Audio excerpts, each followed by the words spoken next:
Coucou, c'est Créador, bienvenue pour cette nouvelle vidéo. Je vous retrouve pour la réalisation de la page 13 dans mon artbook. Cette vidéo est en collaboration avec la boutique Globaland et pour la réalisation de cette page d'art journal, je vais utiliser cette planche de tampon. Vous pourrez retrouver le lien de cette planche de tampon ainsi que d'autres produits en barre d'infos. N'oubliez pas le code promo DOR10 qui vous donne une réduction de 10% sur votre commande. Je commence toujours par fortifier mes pages tout simplement en venant les coller 2 par 2. Ici j'utilise de la colle liquide, mais je vous conseille d'utiliser de la colle en bâton parce qu'elle fait moins gondoler vos pages. J'applique donc ma colle liquide à l'aide d'un pinceau. Une fois que ma colle est appliquée, je vais rabattre la page sur la colle. Je vais placer une latte au centre et la tirer vers l'extérieur pour enlever le surplus de colle. Je vais mettre une protection derrière chacune de mes pages. Je vais utiliser le gesso blanc de chez Action. Si vous n'en avez pas, vous pouvez le remplacer par de la peinture acrylique blanche. Le gesso va vous permettre d'imperméabiliser votre page pour les étapes suivantes. Une fois mon gesso appliqué, je vais venir sécher ma page avec un heat gun que vous pouvez remplacer par un sèche-cheveux. Une fois que ma première couche sera bien sèche, je vais en appliquer une deuxième. Avant d'appliquer votre deuxième couche, faites bien attention que la première soit bien sèche. Je vais utiliser l'encre Distress Oxide Frayed Burlap, ainsi que la Cracked Pistachio. Je vais commencer par l'application de l'encre la plus foncée. Je vais appliquer mon pad d'encre sur un morceau de plastique que je vais ensuite venir sprayer avec de l'eau. Je vais placer mon morceau de plastique sur ma page. Une fois l'encre sur votre page, vous pouvez rajouter un spray d'eau pour pouvoir diluer votre couleur. Je reprends mon morceau de plastique que je viens appliquer sur ma page avant de la sécher avec un heat gun que vous pouvez remplacer par un sèche-cheveux. Une fois que ma première couleur est bien sèche, je vais faire la même chose avec la couleur la plus claire. Je vais donc placer mon encre sur un morceau de plastique que je vais venir sprayer avec de l'eau. J'appliquerai ensuite ce plastique à différents endroits de ma page et ensuite je viendrai sécher ma page avec un heat gun. Je vais enlever le surplus d'encre avec une lingette pour bébé. Je reprends le gesso blanc de chez Action, que vous pouvez remplacer par de la peinture acrylique blanche. Pour venir donner un point de lumière et surtout pour éclaircir un petit peu ma page, je vais venir appliquer le gesso au pinceau sur le tour de ma page. Ça va me permettre donc d'illuminer un petit peu ma page, d'enlever les petites taches de couleur et ça va me permettre aussi de flouter un petit peu donc le fond de ma page. Je ne vais donc pas mettre de gesso sur ma couleur, mais uniquement sur tout le tour de ma page. À la place du pinceau, vous pouvez également appliquer votre gesso ou votre peinture acrylique blanche au doigt. Ensuite, je viens sécher ma page avec mon heat gun. Je vais utiliser ce pochoir qui vient de chez AliExpress.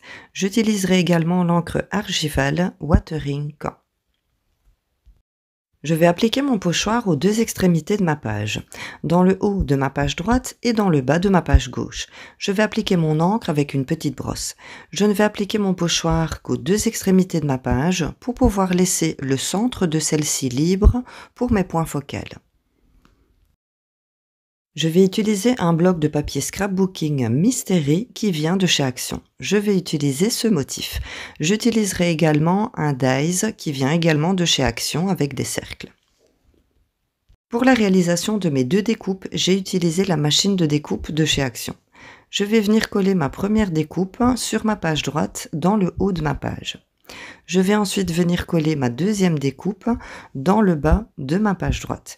J'utilise ici de la colle en bâton, mais vous pouvez très bien coller vos découpes avec de la colle liquide ou une autre colle.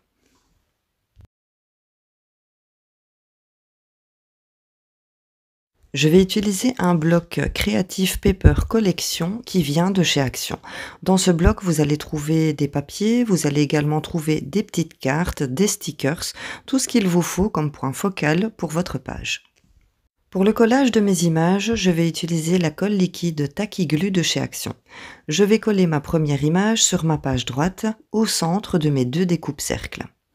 Ensuite, je vais coller ma deuxième image dans le bas de ma page gauche. Je vais enlever le surplus de colle avec un linge sec. Il me reste encore donc de mes découpes 3 petits cercles. Je ne vais pas les coller donc côté blanc de mon papier, mais je vais plutôt les coller de l'autre côté. C'est un papier qui a une couleur un petit peu mauve comme ça et qui va beaucoup mieux je trouve avec l'image. Je vais terminer ma page en collant ce petit sentiment qui est dans un cercle. Voilà pour la page numéro 13 dans mon artbook. Je commence toujours par imperméabiliser ma page, donc avec du gesso. J'ai souvent les mêmes questions qui reviennent et j'avais déjà fait une vidéo donc au sujet du gesso. Il y a du gesso blanc, du gesso noir et du gesso transparent. Donc si vous avez manqué cette vidéo, je vous mets le lien ici, juste en haut de votre écran. Ensuite, pour la colorisation de ma page, j'ai utilisé les Distress Oxide. Vous pouvez bien sûr, si vous ne les avez pas, les remplacer par, pourquoi pas, de la peinture aquarelle, des encres aquarellables. Utilisez ce que vous avez sous la main pour la réalisation de votre fond de page. J'ai ensuite, je vais vous rapprocher pour que vous puissiez mieux voir, j'ai ensuite utilisé ici un pochoir avec une couleur grise, pour que mon pochoir ne soit pas trop marqué. Donc, j'ai placé ce pochoir aux deux extrémités de ma page. Ici, j'ai donc utilisé un tampon. Donc ici, c'est la première impression.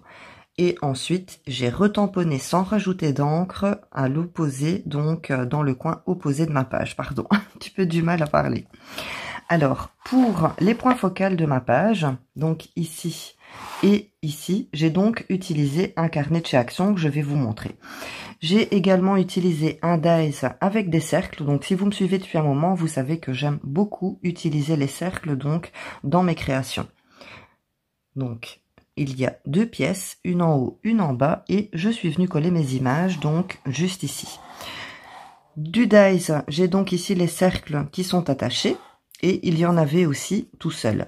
Donc, pour les découpes de ce côté-ci, j'ai collé avec le papier, avec les motifs blancs. Par contre, ici, j'ai retourné le papier parce que je trouvais que la couleur allait beaucoup mieux avec ma petite image ici. Donc, je vais vous montrer. Voilà, ce bloc de chez Action. Donc, c'est un bloc Creative Paper Collection. Donc, c'est un bloc que vous retrouverez chez Action. Et à l'intérieur, vous avez vraiment toutes sortes de papiers. Ici, à la fin, vous avez même des petites, comment je vais dire, des petites enveloppes à découper. Ici, c'est pour faire des nœuds. Donc, vous n'avez juste qu'à découper vos formes et les assembler pour faire votre nœud. Vous avez également des petites cartes, donc comme celle-ci. Et vous avez aussi des stickers. Donc, vous avez des pages pleines de stickers. Voilà. Donc, ici, ce sont des cercles. Là, ici, vous avez des petits sentiments. Vous avez même des petites cartes comme celle-ci. Vous avez également des pages qui sont cartonnées comme ça. Donc, vous avez juste à détacher comme ceci. Et là, ce sont des pièces qui sont cartonnées. Oups. Vous avez également des tags. Voilà ce que ça donne une fois que c'est découpé. Donc, je vous les montre. Voilà. C'est super joli sur une page. Ici, c'est le numéro 16. Ah, ils sont recto verso. Hop, hop. Et vous avez également donc les cartes que j'ai utilisées. Ces cartes sont plus petites. Je sais pas combien elles font. Je vais regarder. Elles font 6 cm. Elles font 6 cm par 8. Donc moi voilà, j'ai choisi celle-ci, mais vous avez également celle-là. Vous avez vraiment des pages pleines et je trouve que ce bloc est vraiment magnifique. Et vous avez aussi les cartes postales. Donc les cartes sont beaucoup plus grandes et vous en avez 4 par page. Au début, vous avez des pages donc avec des motifs. Ce sont des pages qui ne font pas plus que 80 grammes, donc pas plus que des feuilles d'imprimante. Voilà donc pour le carnet que j'ai utilisé de chez Action. Alors, je vous le montre. Maintenant, ça fait un moment que je l'ai. Je ne dis pas que vous allez le trouver en rayon, mais en tout cas, voilà, vous allez trouver des carnets comme celui-ci et je suis sûre que vous allez trouver le carnet avec les motifs qui vous convient. Voilà donc pour cette 13e page dans mon artbook. Alors, je pense qu'il est bientôt terminé. Je pense encore faire peut-être 2 ou 3 pages dedans avant donc la fin de ce livre. J'espère que vous avez passé un bon moment créatif en ma compagnie. En tout cas, c'est toujours un plaisir pour moi de partager avec vous. N'oubliez pas le petit pouce pour m'encourager. Abonnez-vous si ce n'est pas déjà fait et on se retrouve très bientôt pour une prochaine vidéo. Surtout, prenez bien soin de vous. Bisous!